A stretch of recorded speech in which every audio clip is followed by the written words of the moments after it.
The Hartwell family had spent 3 years saving for a home they could call their own. When a century-old farmhouse in upstate New York went to auction for $1, they thought it was a clerical error. It wasn't. But the moment Daniel Hartwell pried open the rusted padlock on a hidden basement door, a door that wasn't on any blueprint, he understood why no one else had bid. What they found behind that door would unravel a 60-year-old secret, test every bond they thought was unbreakable, and ultimately teach them that some inheritances have nothing to do with blood. The auction listing had been buried on page 17 of the county's foreclosure notices, sandwiched between a condemned gas station and a plot of swampland no one wanted. Daniel almost missed it. He was sitting at the kitchen table of their rented duplex in Albany, scrolling through his laptop while his wife, Maya, packed lunches for their 2 children. The fluorescent light above them flickered. It always flickered.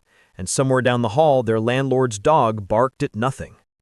"Hartley Farm," Daniel read aloud. $1 starting bid. 12 acres. Original structure circa 1892. Maya paused, a peanut butter knife suspended in her hand. $1?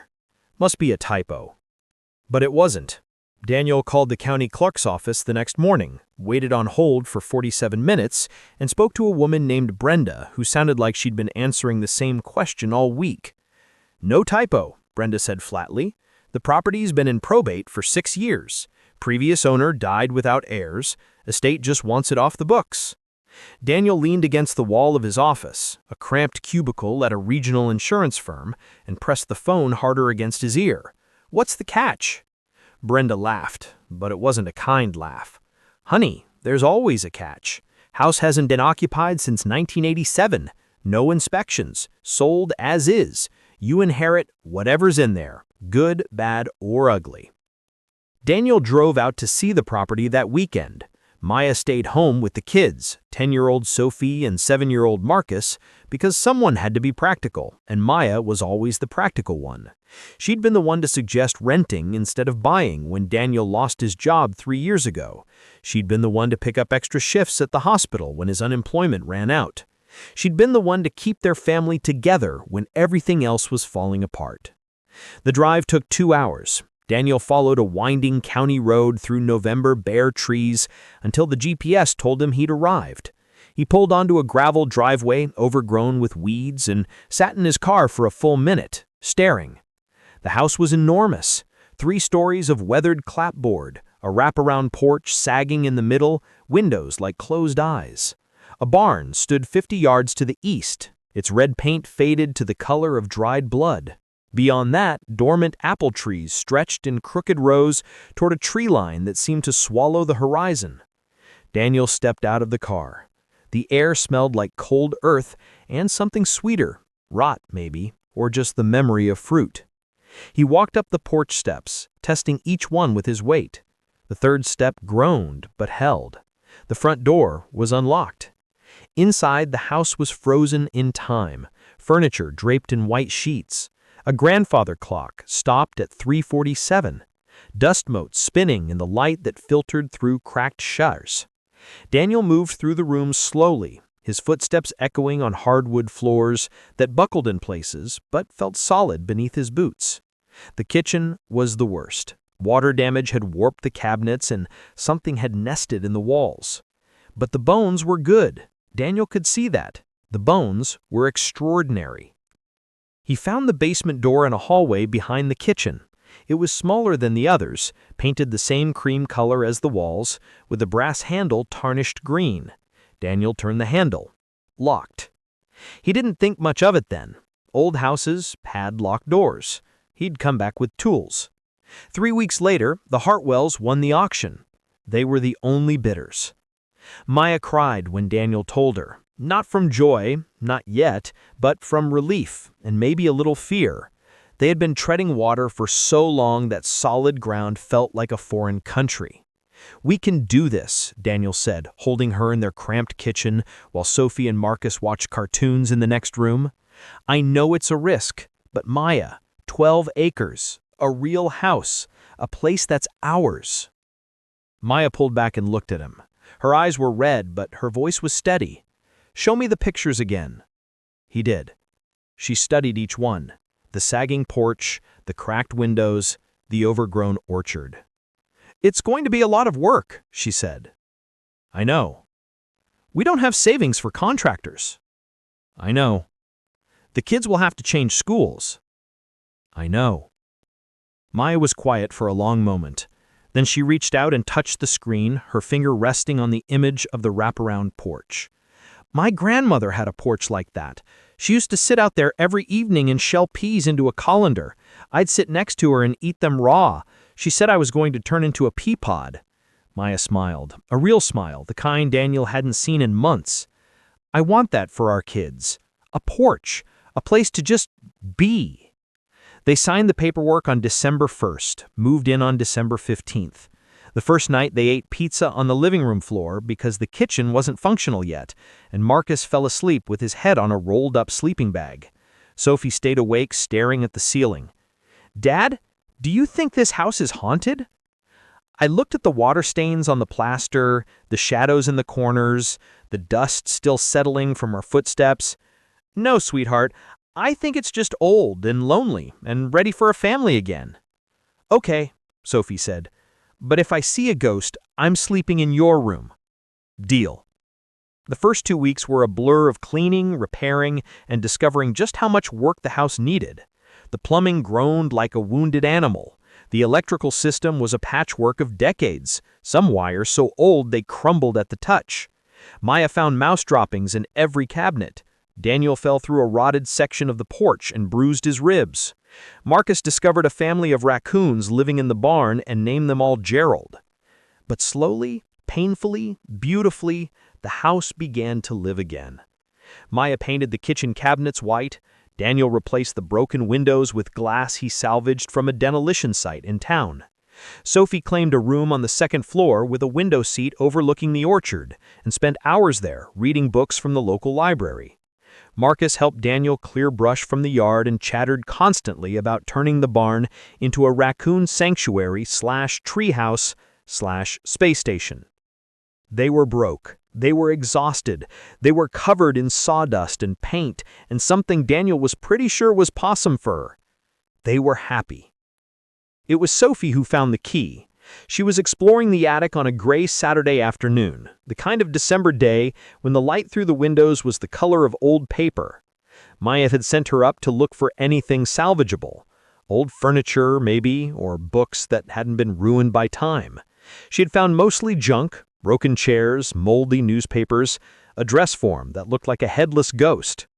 But in a trunk beneath the window, buried under moth-eaten quilts, she found a metal box. It was the size of a shoebox, rusted at the hinges, with a small brass lock tarnished green. She shook it. Something rattled inside. She brought it downstairs, where her father was patching drywall in the hall. "Dad, look!" Daniel wiped his hands on his jeans and took the box. It was heavier than it looked. He tried the lock, no luck, then examined the hinges, too rusted to pry. "Where'd you find this?" "Attic, in a trunk." Daniel turned the box over in his hands. On the bottom, scratched into the metal, were 2 words. "For Eleanor." "Who's Eleanor?" asked Sophie. "I don't know, honey." Daniel set the box on the hall table. "We'll figure it out." But he didn't have time to think about it then. There was drywall to patch, and the radiator in Marcus's room was making a sound like a dying whale, and Maya needed help moving the refrigerator so she could clean behind it. The box sat on the hall table for 3 days, collecting dust. It was Maya who noticed the key. She was sorting through a bag of old hardware they'd collected from around the house, doorknobs, hinges, screws of every size, when she found it. A small brass key, tarnished green, attached to a faded ribbon. The ribbon had once been blue, she thought. Maybe violet. "Daniel," she called, "come here." He came. She held up the key. "Try the box." The key fit. The lock turned with a sound like a sigh. Inside they found 3 things. A photograph, creased and faded, of a young woman standing in front of the house. She was smiling, one hand raised to shade her eyes from the sun, the other resting on her stomach in the unmistakable gesture of early pregnancy. On the back, in careful cursive, Eleanor, June 1961. The second item was a letter, folded into quarters, the paper so fragile it cracked at the edges when Daniel opened it. He read it aloud, his voice growing quieter with each line. My dearest Eleanor, if you're reading this, I am gone, and I have failed you. I promised I would protect you and our child. I promised I would come back. I broke those promises, and I will carry that shame into whatever comes next. But I need you to know this. Everything I did for you. The room in the basement. You'll know it when you find it. The door behind the shelf. What's inside belongs to you and to our child, and to every child who comes after. Use it wisely, use it well, and know that I loved you, Eleanor, more than words, more than time, more than all the gold in the world. Forever yours, Henry. The third item was a hand-drawn map, the house's floor plan sketched in pencil. An arrow pointed to the basement. Beside it, in the same handwriting as the letter, behind the shelf, the door. Daniel and Maya looked at each other. We need to go to the basement, Maya said. Now? Now! But they didn't find it that night. The basement was cluttered with 60 years of abandoned junk, rusted tools, broken furniture, boxes of newspapers so waterlogged they'd fused into solid bricks. Daniel and Maya searched for 2 hours by the light of a single bare bulb, but they found no door, no shelf, nothing that matched the map. They went to bed frustrated, the letter and photograph spread on their nightstand. Who was she? Maya whispered in the dark. Eleanor, who was she? Daniel didn't answer. He was staring at the ceiling, thinking about the map, the letter, the locked door he'd found on his first visit. The one painted the same cream color as the walls. The door that wasn't in the basement at all. The door that was in the hallway behind the kitchen. But what Daniel didn't know, what none of them knew yet, was that the door behind the kitchen wasn't the door Henry's letter described. Daniel woke before dawn. The house was silent except for the radiators ticking and the wind pressing against the old windows. He lay in bed for a long moment, staring at the ceiling, thinking about the map. Henry's map. The arrow pointing to the basement. Behind the shelf. The door. But Daniel had searched the basement. There was no shelf. No door. Unless... He slipped out of bed, careful not to wake Maya, and padded downstairs in his socks. The house was cold. They hadn't figured out the heating system yet, and his breath made small clouds in the air. He grabbed a flashlight from the kitchen drawer and made his way to the basement stairs. The basement was different in the early morning light. Quieter. Older. Daniel moved through the clutter, stepping over boxes and ducking under exposed pipes until he reached the far wall. Stone. Original foundation, probably laid in the 1890s. He ran his hand along the rough surface, feeling for anything unusual. Nothing. He stepped back, frustrated. The flashlight beam swept across the floor, the walls, the ceiling, and caught something. A shadow. A vertical line where the stone met the wall. Daniel moved closer. The line was too straight to be natural, too deliberate. He pressed his palm against the stone and pushed. Nothing. He pushed harder. Still nothing. But when he ran his fingers along the edge, he felt it. A gap. Barely wide enough for a fingernail. He traced the gap upward, then sideways, then down. A rectangle, roughly 3 feet by 5 feet. A door. Not behind a shelf, built into the wall itself, disguised to look like part of the foundation. Daniel's heart was pounding now. He searched for a handle, a latch, anything, and found a small indentation at shoulder height. He pressed it. The door swung inward. The smell hit him first. Dust and age and something else, something metallic, like old coins. He shone the flashlight into the darkness and saw stairs, stone steps leading down. Down? but he was already in the basement. Daniel stood at the threshold for a long moment, listening. The house above him was still silent. He could go back upstairs, wake Maya, call someone.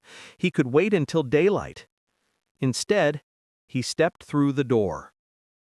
The stairs were narrow and steep, carved directly into the bedrock. He counted them as he descended. 12, 13, 14. At the bottom, the passage leveled out into a corridor. Stone walls, stone floor, stone ceiling. The air was cool and still, untouched by the seasons above. The corridor ran straight for about 20 feet, then opened into a room. Daniel stopped. His flashlight trembled in his hand. The room was the size of a small chapel. Arched ceiling, stone walls lined with wooden shelves, and on the shelves, boxes, dozens of them. Metal boxes, wooden crates, leather cases. Some were stacked neatly, others were scattered as if someone had been searching in a hurry. In the center of the room stood a table, and on the table, a single candle stub in a brass holder burned down to a nub of wax. Daniel moved forward. His footsteps echoed.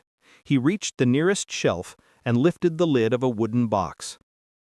Gold. Coins. Hundreds of them. Some he recognized, American eagles, Liberty heads, and others he didn't, stamped with faces and symbols from countries and eras he couldn't name. He set the box down and opened another. More coins. These silver. Another box held jewelry, brooches, rings, a pearl necklace so long it spilled over the edges like a frozen waterfall. Daniel sat down on the stone floor. His legs wouldn't hold him anymore. He didn't know how long he sat there. Time felt strange in that underground room, elastic and uncertain. Eventually, he heard footsteps above him. Maya, probably, waking to find him gone. He should go upstairs. He should tell her. But first, he needed to understand. He forced himself to stand and began a more systematic search. The shelves covered 3 walls. He counted the boxes. 47. Some were labeled in faded ink, like Boston 1923 or Vienna 1938 or simply E.L. Others had no markings at all. On the table beside the candle, he found a leather journal. He opened it to the first page. The handwriting was the same as the letter. Henry's handwriting. March 12, 1961. Arrived at the farm today. Eleanor is well. The child will come in autumn, God willing. I have begun the work of cataloging what remains. So much lost in the war. So much saved. Father would be proud. Or horrified. Perhaps both. Daniel flipped forward. June 3rd, 1961. Eleanor found me in the cellar today. She knows now. She cried, then laughed, then cried again. She wants to give it away, all of it, to museums, to families who lost everything. I told her it's not that simple. The men who are looking for this will never stop. If we reveal ourselves, we become targets. Our child becomes a target. Better to wait, better to hide, better to pass this burden to the next generation and pray they are wiser than we. Daniel turned to the last entry. September 18th, 1961. They've found me. I don't know how. I've hidden Eleanor at her sister's in Vermont, told her I would follow in a week. I won't. I need to lead them away. I need to protect what's here. If I fail, if they get to the farm, Eleanor will know what to do. She'll find the room, she'll understand. And if I never see her again, if I never see our child, then let these words be my legacy. I did what I could. I tried to save what was beautiful in a world that wanted only to destroy. I loved a woman who made me believe in goodness. And I hid our future underground, in the dark, where no one could touch it. Forgive me, Eleanor. Forgive me, child I'll never meet. Forgive me, whoever finds this after I'm gone. I did the best I could. Daniel closed the journal. His hands were shaking. He climbed back up the stairs, through the hidden door, through the cluttered basement. Maya was waiting at the top of the stairs, wrapped in a bathrobe, her face tight with worry. "Daniel, where were you? I woke up and you were—" "I found it. Maya, I found it." I told her everything. The hidden door, the underground room, the boxes of gold and silver and jewelry, the journal, Henry and Eleanor, the war, the men who were looking, the child who was never named. Maya listened without interrupting. When she finished, she was silent for a long moment. "Show me," she said. They went down together, flashlights in hand. Maya moved through the underground room slowly, touching the shelves, opening boxes, reading labels. Her face was unreadable. "This is real," she said finally. It wasn't a question. "Yes." "There must be, Daniel, there must be millions of dollars here. Tens of millions." "I know. What do we do?" Daniel looked at the journal in his hand, at the words of a man who had loved a woman, hidden a fortune, and vanished into history. "I don't know," he said, "but I think we need to find out what happened to Eleanor." They didn't tell the children, not yet. Sophie and Marcus knew something was happening. Their parents kept disappearing into the basement, speaking in hushed voices, but they were too absorbed in their own discoveries to ask many questions. Sophie had found a collection of old books in the attic, including a complete set of Nancy Drew mysteries with their original dust jackets. Marcus had befriended the raccoons in the barn and was teaching them to come when he whistled, a project that required more hot dogs than the family could strictly afford. Daniel and Maya spent every spare moment researching. They started with the county records, then moved to the Historical Society, then to newspaper archives and genealogy databases, and late-night internet rabbit holes that led them further back in time. What they found was this. Henry Aldrich had been born in 1920 to a wealthy family in Connecticut. His father, Samuel Aldrich, had been an art dealer who specialized in European antiquities. In 1938, as the situation in Europe grew darker, Samuel had begun quietly purchasing artworks and artifacts from Jewish families fleeing the Nazis, paying fair prices, sometimes above market value, and smuggling the items to America when the families could not. It was illegal. It was dangerous. And it saved thousands of irreplaceable pieces from destruction. Samuel died in 1945, just after the war ended. Henry inherited his father's business and his father's secret. The underground room beneath the farmhouse had been built during Prohibition, originally used to hide bootleg liquor.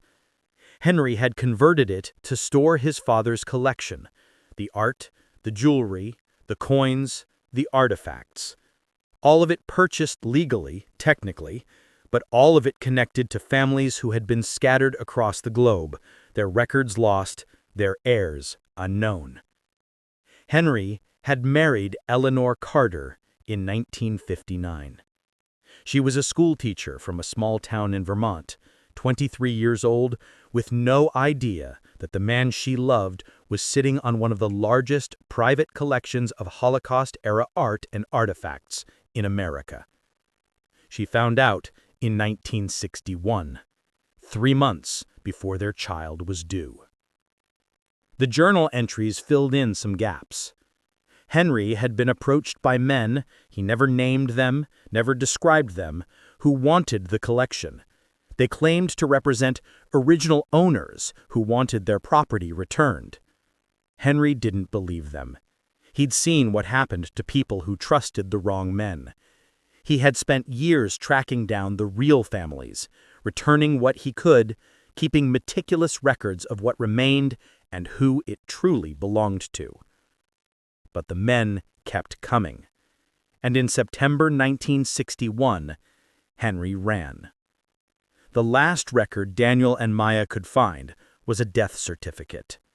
Henry Aldrich, age 41, deceased October 3, 1961. Cause of death, automobile accident. Location, outside Burlington, Vermont. 60 miles from the farmhouse. 60 miles from Eleanor and the child she was carrying. "He was leading them away," Maya said. They were sitting at the kitchen table, papers spread around them like fallen leaves. The children were in bed. Outside, snow was beginning to fall. "He died protecting them." Daniel nodded. He was looking at the photograph they'd found in the metal box. Eleanor, smiling in the summer sun, her hand on her stomach. "But what happened to her? And the baby?" They found out the next day. The county clerk's office had records going back to 1890. Daniel and Maya spent 4 hours sifting through files until they found what they were looking for: a property deed from 1962. The farmhouse had been transferred from the estate of Henry Aldrich to Eleanor Aldrich, who had then sold it to a man named Robert Winters. The sale price? $1. She knew, Maya said. She knew about the room. She sold the house, but kept the secret. But where did she go? The clerk, a patient woman named Patricia, who seemed to enjoy the mystery, helped them search. Eleanor Aldrich had disappeared from the county records in 1962. No forwarding address, no death certificate, no trace.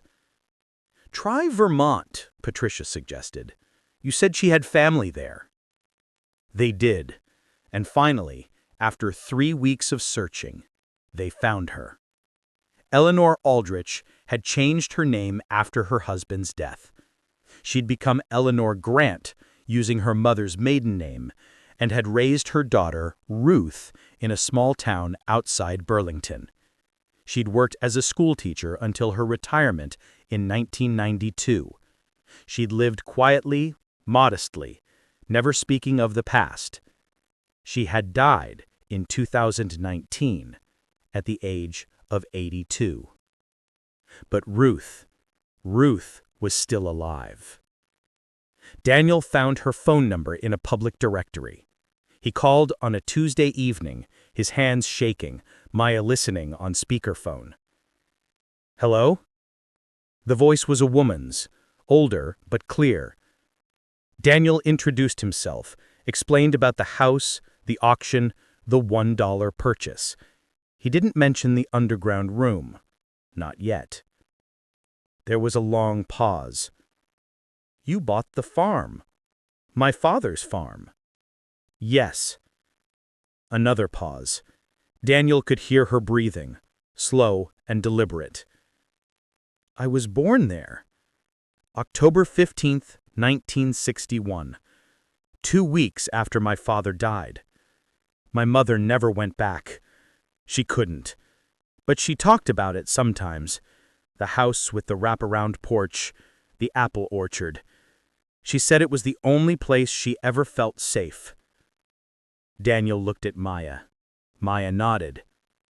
"Mrs. Grant, there's something we need to show you, something your parents left behind. Would you be willing to come to the farm?" Ruth was quiet for so long that Daniel thought she'd hung up. "Yes," she said finally. "I'll come." But Ruth Grant wasn't the only one who would come to Hartley Farm, and not everyone who was searching had good intentions. Ruth Grant arrived on a gray December morning, the kind of day when the sky and the snow-covered fields were the same shade of white, and the world felt muffled, suspended. Daniel watched her car come up the driveway from the kitchen window, a sensible sedan moving slowly over the gravel. Maya was putting on coffee. Sophie and Marcus were at school. They'd finally enrolled at the local elementary, and Sophie had already made a friend, a girl named Lily who shared her obsession with Nancy Drew. The house was quieter with the children gone, but it felt fuller now, alive. The Hartwells had been here for 5 weeks, and the farmhouse had begun to absorb them, incorporating their sounds and smells and rhythms into its ancient bones. Daniel opened the front door before Ruth reached the porch steps.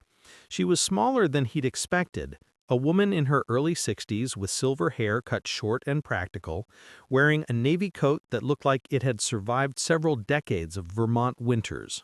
Her face was lined but strong, her eyes the same shade of brown as the photograph in the metal box. "Mr. Hartwell." "Daniel, please come in."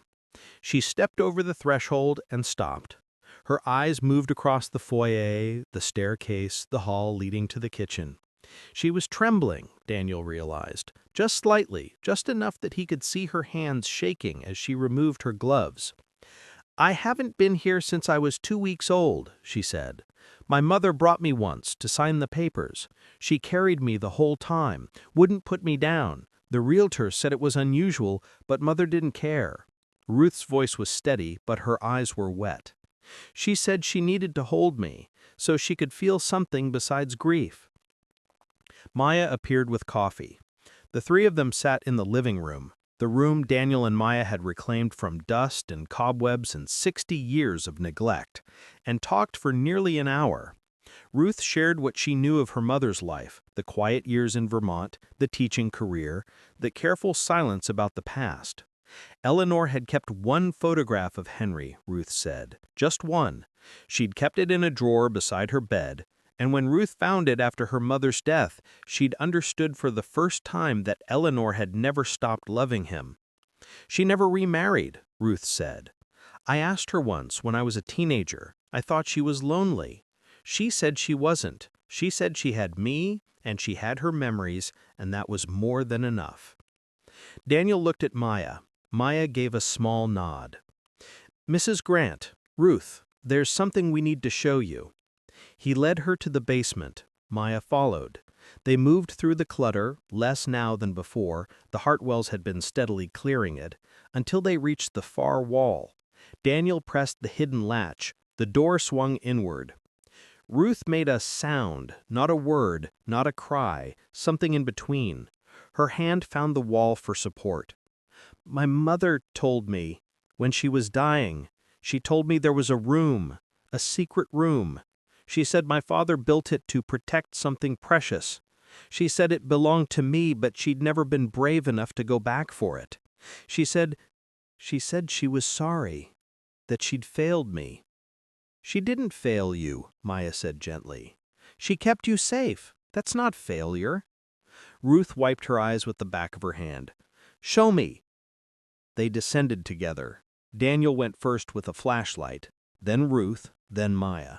At the bottom, Ruth stopped. Her breath caught. "Oh," she said, just that. "Oh."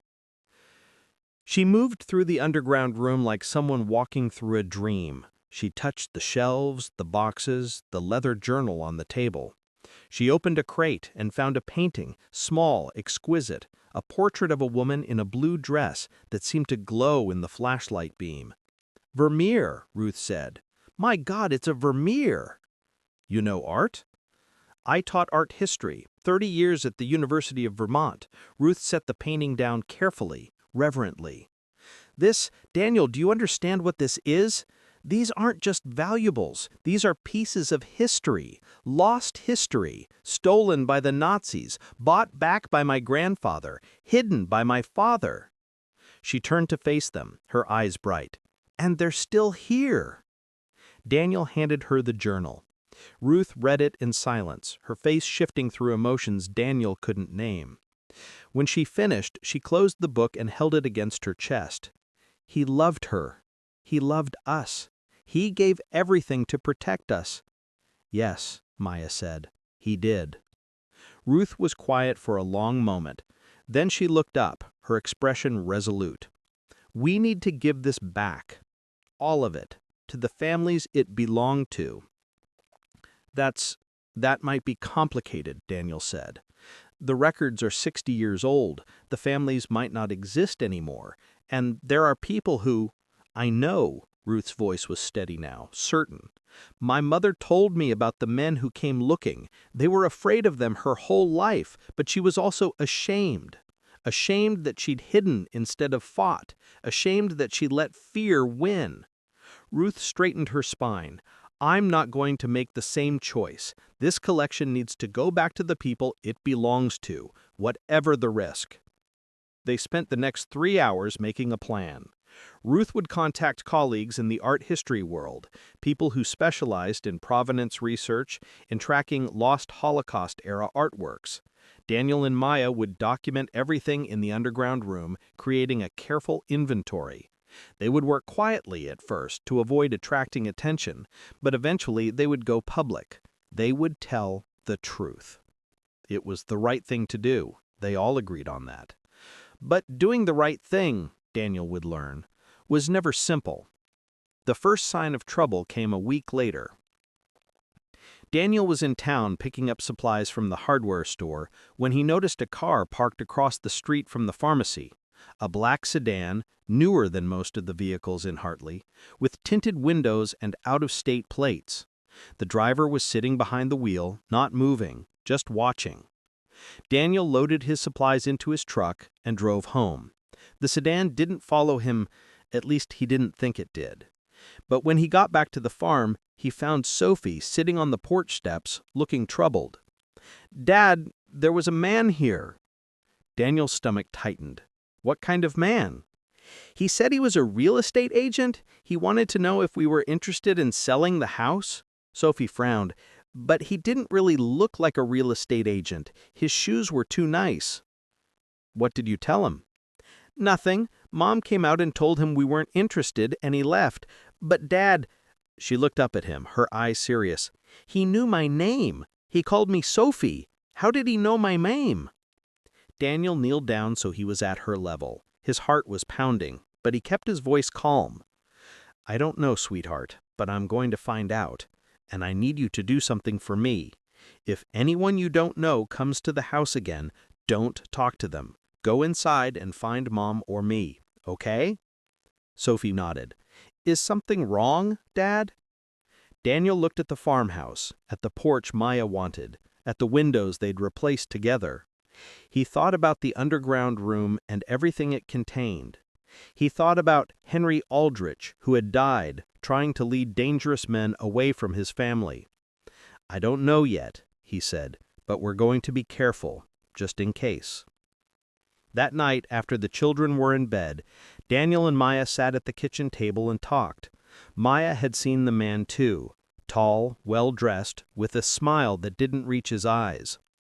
He'd asked about the previous owners, about why the house had been abandoned so long, and about what they'd found during the renovation. "He knows," Maya said, "or at least he suspects." "Suspects what?" "That there's something here, something valuable." Daniel pulled out his phone and searched for the license plate he had memorized from the black sedan. Nothing came up. The number wasn't in any public database. "We need to move faster," Maya said. "The inventory, the documentation. We need to get this collection out of the house before someone else comes looking." "And go where? Who do we trust?" Maya was quiet for a moment.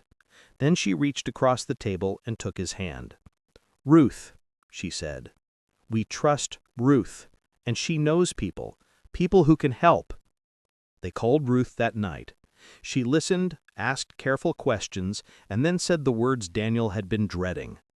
"I was afraid of this. The men my mother warned me about, they're real. They've been looking for this collection for 60 years. They're not going to stop now." "Who are they?" "I don't know. Not exactly. But my mother believed they were connected to the original families who sold to my grandfather. Not the victims themselves, they're long dead, but their descendants. Some of them claimed the sales were coerced, that the prices were unfair. They want the collection back, and they're willing to do whatever it takes." "Even if that means—" "Yes," Ruth's voice was grim. "Even if that means hurting people.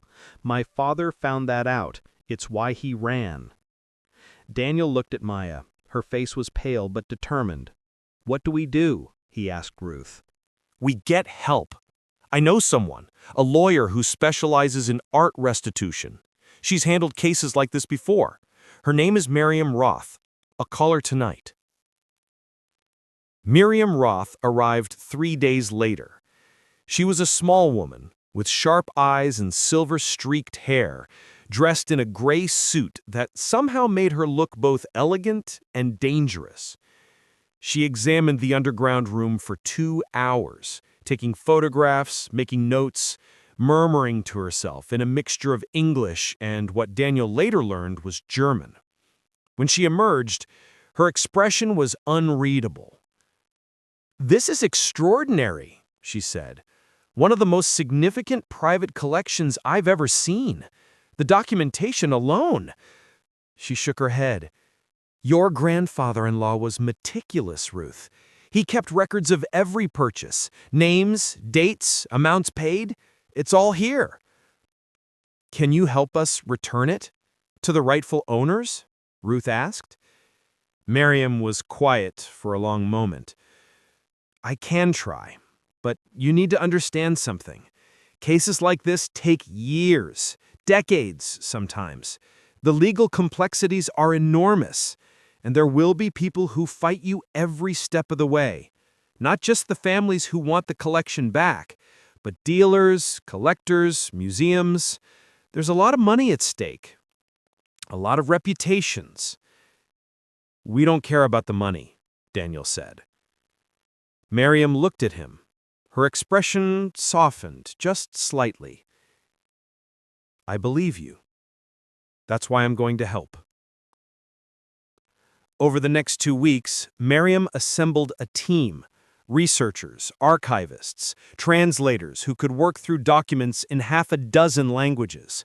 They set up a temporary office in the farmhouse's living room, filling it with laptops and filing cabinets and the smell of coffee and determination. Sophie and Marcus were fascinated by the activity.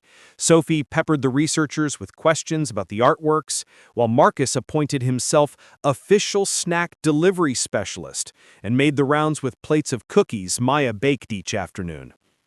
Slowly, painstakingly, the truth of the collection emerged.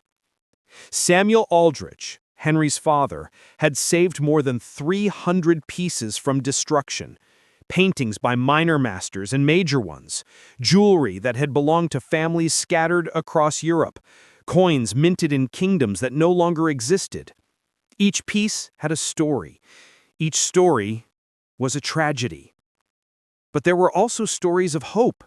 Miriam's team tracked down descendants, grandchildren and great-grandchildren of the original owners, families who had given up hope of ever recovering what was lost.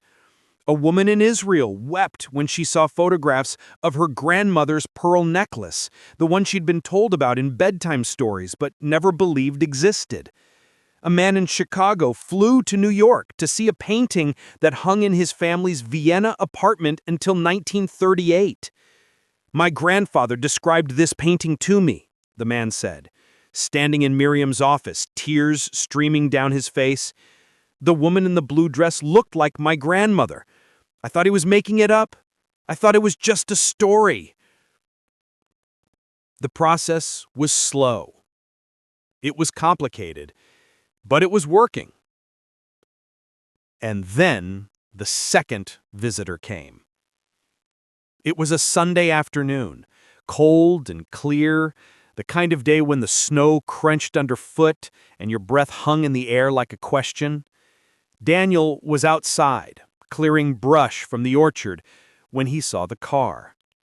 Not the black sedan this time, a silver SUV, newer, with Connecticut plates. It pulled into the driveway and stopped. A man got out. He was in his 60s, well-dressed, with gray hair and the kind of face that suggested wealth and power worn so long they'd become invisible to him. He walked toward Daniel with the casual confidence of someone who expected the world to make way. "Mr. Hartwell?" Daniel straightened, brush hook still in his hand. "Can I help you?" "I hope so." He extended his hand. "My name is Victor Aldrich. I believe you've found something that belongs to my family?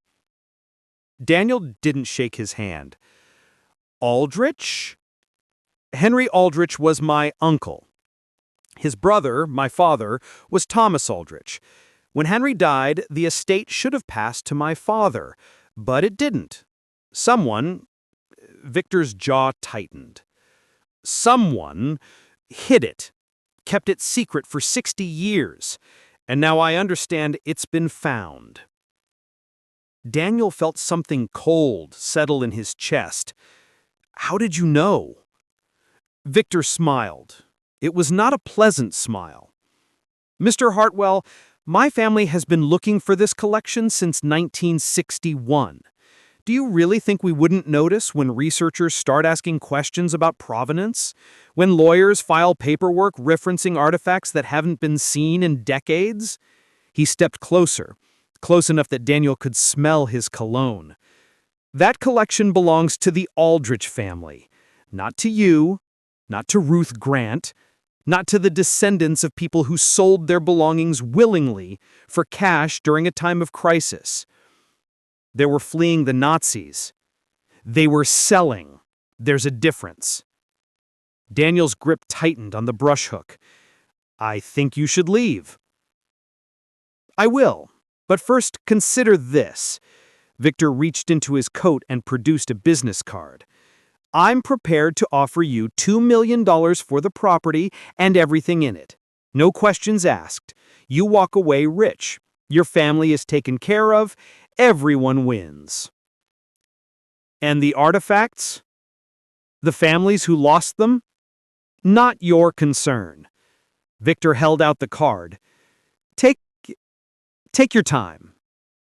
But not too much time. My patience has limits. He turned and walked back to his SUV. Daniel watched him go, the business card untouched in the snow between them. That night, Daniel told Maya and Ruth about Victor's visit. Ruth's face went pale. Victor Aldrich, my father's nephew. He was a child when my father died, but his father, Thomas? She shook her head. Thomas and my father didn't speak. There was a falling out, something about the collection, about what should be done with it. Thomas thought they should sell everything, take the money, live like kings. My father refused. He said the collection was a trust, not a treasure. That's why he moved everything here, to the farm, to keep it away from Thomas. And now Thomas's son wants it back, Maya said. He's always wanted it back. Ruth's voice was bitter. My mother told me. Victor spent years trying to find the collection. He hired investigators, bribed officials, threatened anyone who got in his way. He's the reason my mother changed her name, the reason we hid. Daniel looked at the business card in his hand. $2 million. More money than he ever imagined having, enough to solve every problem his family had ever faced. But some things couldn't be bought, and some things couldn't be sold. He dropped the card into the fireplace and watched it burn. But Victor Aldrich wasn't the kind of man who took no for an answer, and the price of defiance would be higher than any of them expected. The weeks after Victor's visit were tense. Daniel installed new locks on the doors and motion sensor lights around the property. Maya taught the children what to do if a stranger approached. Go inside, call for help, never open the door. Sophie accepted this with her usual seriousness. Marcus turned it into a game, pretending he was a secret agent protecting the farmhouse from enemy spies. But the precautions felt hollow, symbolic. If Victor Aldrich truly wanted to cause harm, a deadbolt and a floodlight wouldn't stop him. Ruth moved into the farmhouse's guest room. She said it was to help with the documentation work, which was true. But Daniel knew the real reason. She was afraid to be alone, afraid of the shadows that had followed her mother for 6 decades. Miriam's team continued their research, but now they worked with heightened urgency. The inventory was nearly complete, 317 items, each one photographed, cataloged, and cross-referenced against historical records. 57 families had been identified as potential heirs. 23 had already been contacted. The responses varied. Some families were grateful, overwhelmed, weeping with joy at the thought of recovering pieces of their lost history. Others were suspicious, wondering what the catch was, what Daniel and Ruth wanted in return. A few accused them of fraud, of trying to profit from tragedy. And then there was the media. The first story appeared in a small regional newspaper, the kind of outlet that usually covered county fairs and local politics. "Upstate family discovers hidden treasure," the headline read. "$1 million mystery in abandoned farmhouse." Within a week, the story had spread. National outlets picked it up, each one adding new details, new speculation, new drama. Nazi-era art trove found in New York basement. $1 house hides 60-year secret. Ordinary family uncovers extraordinary past. Daniel and Maya declined every interview request. They didn't want attention, they didn't want fame. They just wanted to do the right thing and be left alone. But they weren't left alone. The phone calls started first. Anonymous voices offering to buy the collection, threatening legal action if they didn't comply. Then the letters, some pleading, some angry, some so filled with hate that Maya burned them without reading past the first line. And then the men came back. It was a Tuesday evening, just after sunset. Daniel was in the barn, feeding the raccoons. He'd taken over Marcus's duties while the children were at school when he heard the sound of breaking glass. He dropped the bag of dog food and ran. The kitchen window was shattered. Maya was standing in the middle of the room, a cast-iron skillet in her hand, her face white. On the floor was a brick, wrapped in paper. Daniel picked it up. The paper was a printout of a photograph Sophie and Marcus walking home from the school bus stop, their backpacks bright against the gray winter afternoon. Beneath the photograph, written in thick black marker, "Last warning." Maya was shaking. Daniel pulled her into his arms and held her while the cold air poured through the broken window. "We have to stop," she said. "Daniel, we have to stop. It's not worth it. Nothing is worth." "I know." He held her tighter. "I know." But he didn't stop. He couldn't. The next morning, Daniel called a family meeting. Maya, Ruth, Miriam, Sophie, Marcus, everyone gathered in the living room, which was still cluttered with research materials and filing cabinets. "Here's the situation," Daniel said. He was trying to keep his voice calm, but he could hear it shaking. "Some people want what we found, and they're willing to hurt us to get it. We have 3 options. 1. We give up, sell the collection to Victor Aldrich, take the money, walk away. 2. We hide, pack up the kids, move somewhere else, hope they never find us. 3. We fight. Go public with everything. Tell the whole story. Henry, Eleanor, the families who lost their belongings, the families who are getting them back. Make it so public, so visible, that hurting us becomes impossible." He looked around the room. Maya's face was drawn but resolute. Ruth was nodding slowly. Sophie was watching him with eyes that seemed far too old for 10 years. Marcus raised his hand. "What about option 4? "What's option 4? We turn the raccoons into attack raccoons, train them to defend the farm." Despite everything, Daniel laughed. It felt strange in his chest, like a muscle he'd forgotten how to use. "That's a backup plan, but let's try option 3 first." They went public. Miriam arranged a press conference for the following week. Ruth would speak, along with 3 representatives of families whose belongings were being returned.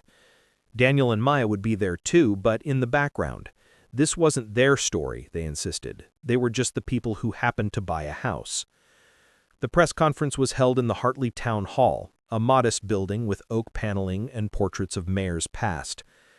More than 50 journalists attended, along with camera crews from 3 networks and a live stream that streamed to millions. Ruth spoke first. She told her parents' story, the love, the loss, the secret kept for 60 years. She explained what the collection represented, not just monetary value, but cultural heritage, memory, identity, the threads that connected the dead to the living. My father gave his life to protect these things, not because they were valuable, but because they were sacred. They belonged to families who had lost everything. He believed that one day they could be returned. That day has come. The family representatives spoke next. The woman from Israel described her grandmother's pearl necklace and what it meant to hold it in her hands. The man from Chicago talked about the painting his grandfather had loved, the woman in the blue dress who looked like his grandmother. A young woman from Paris spoke haltingly about a set of silver candlesticks that had been in her family for 200 years, lost in 1942, now found. When the questions came, they were sharp, probing. Reporters wanted to know about Victor Aldrich, about the threats, about the legal battles that were surely coming. Daniel deflected as best he could. This wasn't about conflict, he said. It was about doing what was right. But conflict came anyway. Victor Aldrich filed a lawsuit the next day. He claimed the entire collection as his inheritance, arguing that Henry Aldrich's will had never been properly executed, that the property transferred to Eleanor was fraudulent, that Ruth Grant had no legal standing. Miriam called it a nuisance suit, something designed to slow them down, to drain their resources. But it meant lawyers, depositions, hearings. It meant time they didn't have and money they didn't possess. And it meant Victor had another weapon: public opinion. He gave his own press conference, standing on the steps of a New York courthouse, surrounded by lawyers and cameras. He spoke of family honor, of injustice, of a brother who had stolen from his own blood. He painted Henry as a thief, Eleanor as an accomplice, Ruth as a fraud. "The Aldrich family built that collection," Victor said. "My grandfather purchased those items legally, at fair market value. My uncle had no right to hide them, and his daughter has no right to give them away." The coverage split. Some outlets sided with Victor, the wealthy, wronged heir, trying to reclaim his birthright. Others championed Ruth and the Hartwells, the ordinary family standing up against corruption. Social media erupted in debate, in argument, in the kind of fierce partisan warfare that Daniel had always avoided. And through it all, the documentation continued. Miriam's team worked 18-hour days, racing against the lawsuit, against the calendar, against the forces trying to stop them. One by one, the items were matched to their rightful owners. One by one, the pieces of the puzzle came together. It was Sophie who found the final piece. She was in the underground room helping organize documents. Maya had decided the children should be part of the process, should understand what they were fighting for, when she noticed something odd, a floorboard that didn't quite fit. She pressed it, and it shifted. "Dad!" Daniel came running. Sophie pointed to the loose board. Together they pried it up. Beneath it was a metal box, smaller than the others, sealed with a combination lock. And on the side, in Henry's careful handwriting, "For my child." They took the box upstairs. Ruth opened it with trembling hands, guessing combinations until one worked. October 15th, 1961, the day of Ruth's birth. Inside they found documents, legal documents, and a letter. Henry's final letter. "My dearest child, I will never meet you. I know that now. The men who want what I have are too close, and I am too tired to keep running. But I need you to know the truth. Everything in this collection was purchased legally, ethically, with full consent of the sellers. I have the receipts, the letters, the sworn statements. Your grandfather kept meticulous records, and I have kept them safer still. If anyone ever questions your right to this collection, these documents will prove them wrong. Use them. Fight, and know that everything I did for you." The documents were exactly what Henry described. Receipts dating back to 1938. Letters from sellers thanking Samuel Aldrich for his generosity. Sworn statements attesting to the voluntary nature of each transaction. And a handwritten ledger detailing every item, every family, every provenance. Miriam reviewed the documents for 3 days. When she emerged from her office, her eyes were bright. "It's enough," she said. "These records prove that Samuel Aldrich's purchases were legitimate. The family sold willingly, often at above market prices. There's no basis for Victor's claim." "So we won?" May asked. Miriam smiled, but it was cautious. "We have a very strong defense, but legal battles are unpredictable, and Victor has resources we don't. What do? We present this evidence to the court, and we hope." The hearing was held in February, 3 months after the Hartwells had moved into the farmhouse. The courtroom was packed. Journalists, lawyers, family representatives, and Victor Aldrich himself, sitting at the plaintiff's table with an expression of supreme confidence. Ruth testified first. She presented the documents, explained their significance, answered questions from both lawyers with a calm steadiness that made Daniel proud. Then Miriam's experts testified, provenance specialists, handwriting analysts, historians who confirmed the authenticity of Samuel's records. Victor's lawyers pushed back. They questioned the chain of custody, the motivations of the witnesses, the validity of 60-year-old receipts. They painted Ruth as a con artist, Daniel and Maya as naive pawns, Miriam as a profiteer.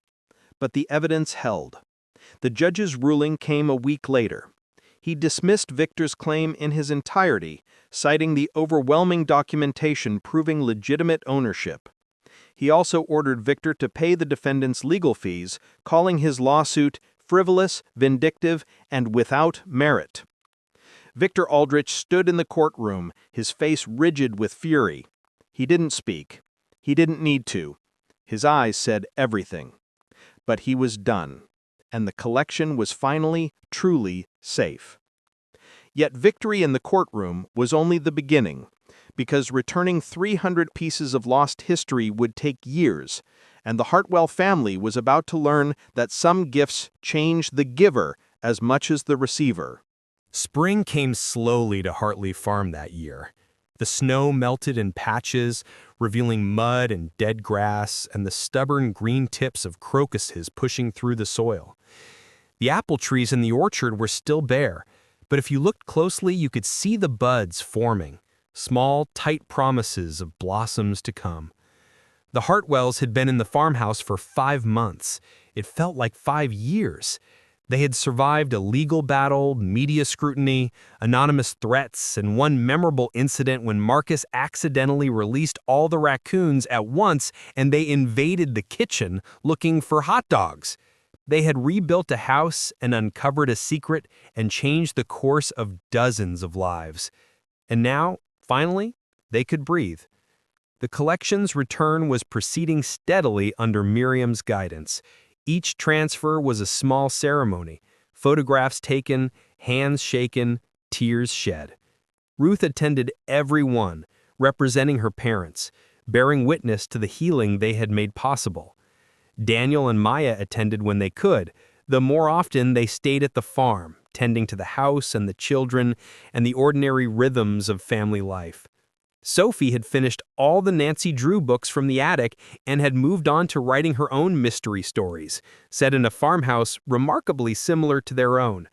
Marcus had started a nature journal, documenting the wildlife around the property with detailed drawings and enthusiastic but questionable scientific observations.